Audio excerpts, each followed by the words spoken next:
Yesterday, I was in Huaqiangbei, the biggest electronics center in the world, in Shenzhen, China, in the Guangdong province in the southern tip of China. And I go there for a specific reason. First one is to make a blog about the overseas Filipino worker work-life journey to show what is really foreign Pinoy doing in China.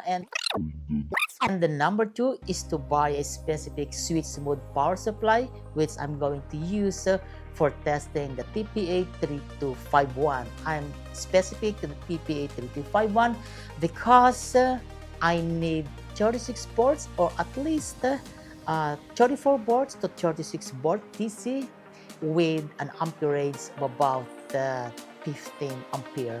Fortunately, I cannot get that one. What I can get is about 360 watt of power only, which is this one in here. And also I bought power resistors, so 1000 watt 4 ohms, just specific to test the TPA3251.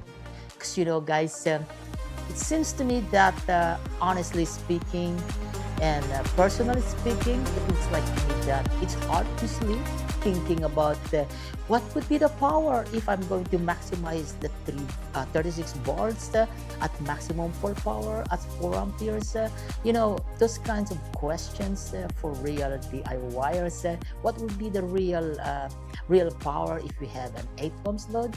This one, then I have to do some things to really satisfy my curiosity. I don't know what's wrong with me really, but that is something that is lingering in my mind sometimes. So the result is that I get this switch mode power supply, which is huge. I don't like it, but I have no choice. And then before we go that, I'd like to have this kind of things. Actually, it's like a plug and play, but this one is only about 36 volt DC. A 6 ampere is about 36 multiplied by 6, 1 power factor I should say. The power that can deliver only is about 180 watt, which is not enough to power the TPA3251 to its full power. So I need this body in here. At least can deliver about 360 watt. That is the thing that I can get it from the live market yesterday at Huaqiangbei inside the building. And the second crazy thing is that I especially bought a 4 ohms resistive load, 1000 watt, and the seller market as a big daddy. I don't know what's that mean, why it's a big daddy. I mean big in terms of money or big in terms of subscribers to these channels. I mean the earthlings who subscribe in these channels really don't know what is a big dandy, but probably it's called about a big power resistive loads. I bought it, by the way, from unknown sellers, acquaintance to me on the e-commerce, the Taobao, which is very popular in China. And also this is an international as well. Whoa, that's a long introduction already about the things that I bought. 2 items specific only to the TPA3251. That's a TI chipset, the Ultra HD Pure Pata chipset from Texas History. All right, let's go for that. Let's go for rock and roll on my bands.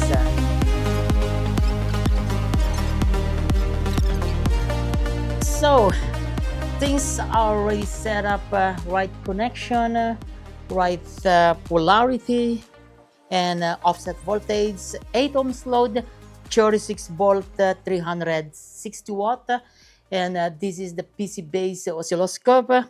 We're ready to part on 3, 2, 1, 3, 4, and there you go. We got the right channel and the left channel. The yellow one is the left channel and the pink one or the red one is the right channel. And that's, let me put that one to 2.9, 2.8 volt RMS. And let me just observe a little bit. Normally I going to put the first watt, that is in terms of 8 ohms, the voltage swing will gonna be like 2.8, 2.9 is okay. 3 volt RMS at the voltage swing at the 8 ohms load is not a big problem. Just try to observe it if there is any something unusual, smells burning, overheating, waveform, distorted artifacts, so on and so forth. That's just my procedure, by the way. That's my SOP, standard operating procedure. At the first instance, or what I call it as the bring up test. Let's see more when we're going to increase the input signal, and you can see how it's going on right now. So it's keep changing. It's a little bit scary actually. If you take a look at that, you see how it is bent. This is the right channel. You see how it's wired. The left channel is still so good, a little bit much better. Then you can see this one in here, the artifact is already here, while the left channel is still no any significant of the artifacts. So that's something that we can observe when we are supplying 36 volts DC at an 8 ohms load. And there you go. Let me put it this way in order for me to verify the authenticity of the waveform. Again, I'm going to close the lights. Wait for me, guys. There you go. And no more reflection, so I'm going to increase the input signal right now. There you go. And the right channel is already got a distortion about the 1.25. That is evident because of this one. Say again that this is the right channel, while it is cleaner here on the left channel. And if you put that one to, that's by the way at a 6.4 volt RMS at the 8 ohms load, and increase that 6.4 volt RMS to 20 volt RMS. Oh, I'm saying to say that the left channel is about 0.4% and the right channel is 1.2%. That's a huge difference. Take note of that. And increasing the input signal to produce a 20 volt RMS output. I'm going to frozen that one and then reduce the input signal. So what we can see in here, we can see that it's producing already a little bit of artifacts in the left channel. And what is surprising in here on the right channel, you don't see that artifacts that is appearing in here. And what is a distortion at that time? Let's see that again. There's a huge difference here at a 6.4 volt RMS and a 20 volt RMS. Surprisingly, that the distortion, you can see the distortion right now is no, and the right channel right now changes a distortion from 1 point something% to 0.68%, which is now both the left and the right channel is basically the same distortion, very same waveform. And let's find it out by reducing the input signal and watching this part in here where the right channel distortion increases. You can see that one already is appearing in right now, and the distortion on the right channel is increasing as well. There you go. And let's see this part in here when it's going to disappear. And it is disappearing right now, disappearing, and there you go. So maybe this is 1% is 21, and maybe 10% is 23. So something like that. I can see the top of the sine wave is already being chopped, like 23 at 8 ohms, 10%, and my best guess is about 20, maybe 21. Yeah, maybe 21 at 1%. So I'm gonna write that one to my notes. My best guess at 8 ohms load, we got 23 for 10%, and we got 21 for 1%. So 20 is about 50 watt. Now it's time for me to open the big dandy.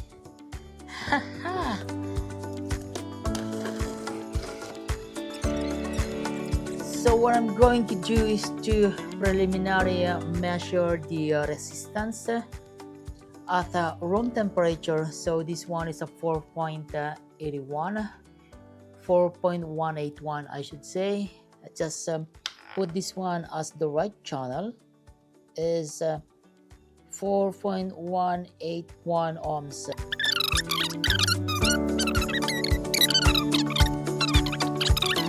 And there you go, so we're ready for the 4 ohms load. And let's repeat the electrical characteristic performance test, I should say.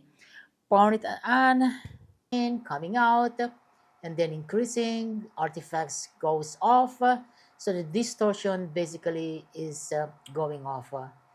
So if I'm going to put that into 20 volt RMS, which is the maximum for the distortion meters, that is the maximum input. I'm going to switch that one to more strength, and there you go. So 18, 19 volt RMS, let's just say settle in that one, and we still have a good distortion of about 0.07%. I'd like to confirm that the switch mode power supply will not going to change its voltage at maximum power. So that is 36.1 right now. So increasing that to increasing, and still 36 volts. So there is no any changes. So the power supply actually can well deliver the required power. So the headroom is way above. It can deliver up to maximum of 360 watt of power. That's why there is no any drop in here. There you go. There you go. It's nice to play like a kid. I forget I should start the timer, which is probably, it's a lot of times of about maybe 2-3 minutes. So let's start the one. The target is about 60 minutes, so let's monitor the one, and I need to put this one in there so that I can monitor it whenever I sit in there. It really survived for 1 hour 60 minutes, and the surface temperature of the heatsink right now is about 85 degrees centigrade. That should be really hot right now. And the time now is 1 hour and 1 minute, going to 2 minutes. So it did survive. This seems to be a nice module, the TPA3251 module. And what about this power resistors in here? It's hot actually. And the offset voltage, minus 8.7 millivolt. What about you? Right channels, minus 128 millivolt. Turn it off. And what's the power being consumed from the main power supply? 82.88. That is in the real power or the average power. So it was really nice, I believe. The TPA 89, no, not 89, the TPA 3251, which is specific to this module form factor. Pretty nice, I think. That's really convincing to me. That's pretty good, pretty good, pretty good. So it's the moment of truth. Let's find out what's the maximum voltage swing at an approximate 1% and 10%. So let's go for that. I'm going to, sorry, I need to get my notes for me to write it down. Pen is in here. So there you go. I'm going to crank it right now. That is about going up to like, that is a 10% approximately. It's about 24 volt RMS. And I can approximate that will be like 1%. That could be like 22.8 without flatten the top and the bottom of the sine wave. Well, I think 24 for the 10% and about 22 for the 1%. I'm approximating because I really cannot make use of the QA401 right now because the input signal will be higher than 20 volt RMS as specified in the specification for the QA401. That is the standby mode, and when I go to the maximum power, that will be like 10%. We got 352. There you go. Standby mode. And when we get like 1% at 310, standby mode. There is actually a challenge or maybe a kind of criticism from some group or individuals that, you know, what I'm doing right now is a kind of shock test with a single amplitude and a single frequency, wherein a music is a dynamic of frequencies and amplitude. So to address that kind of challenge or rather a criticism, I'd like to do the shock test using real music input, the hi-fi music from Sosan Wong's, and I'm going to do that in 60 minutes. And let's see again later on what's going to be the result. Just to understand more about the real performance in the real world of the TPA3251 when driving with the music rather than driving with a single frequency and a single amplitude. I should say that that should be the worst case because it's continuous rather than it's dynamic, like from low amplitude to high amplitude, like the bass drum going up to snares or hi-hat, and then the frequency is keep varying as well. I think something that I can learn actually from this kind of experiment. Let's crank it at about 76 degrees centigrade on the surface of the heatsink. So increasing that, so could be that is a 1%, 22 volt RMS, that could be, maybe that is 1%. And this is gonna be like 10%, which is like 23 or 24. Right, you agree guys? Just an approximation. There you go. All right, so that's, I think, is the best I can approximate right now in terms of power. And I'm going to write it down right now before I forget it.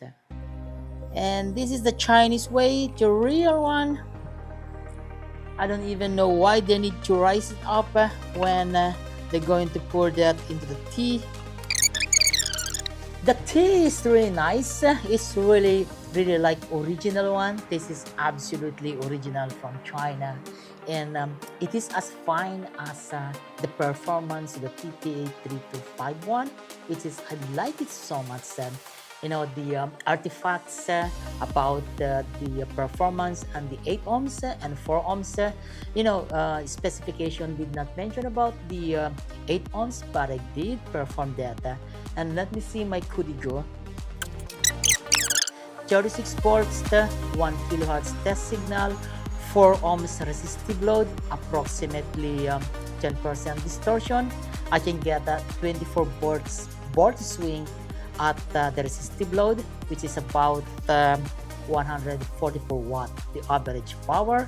And if I'm going to approximate the 1%, that would be like a 22 volt RMS at 4 ohms resistive load. It will give you a power of about 120 watt, or that is so-called 120 watt RMS. That's it for the 4 ohms load.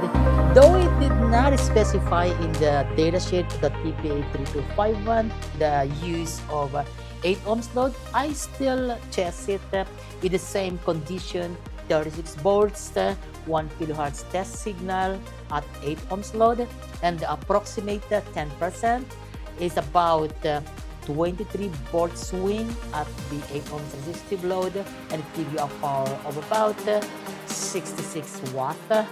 And the approximation for about 1% is 21 volt RMS volt swing, and it gives you a power of about 55 watts. Those are the characteristic of the TPA3251, the naked board PCBA, in its maximum power with a different resistive load, the 8 ohms and the 4 ohms. Let's have more tea, guys. Let's have more tea. And I would like to mention about the distortion, those artifacts that I observe. The distortion basically is that it's not a constant, that meaning to say that at low volume we have distortion, at a high volume we get also distortion. It seems to me that it is distributed, and that is dependent on the input signal. I observed that a certain input signal, there is an equivalent distortion, could be lower.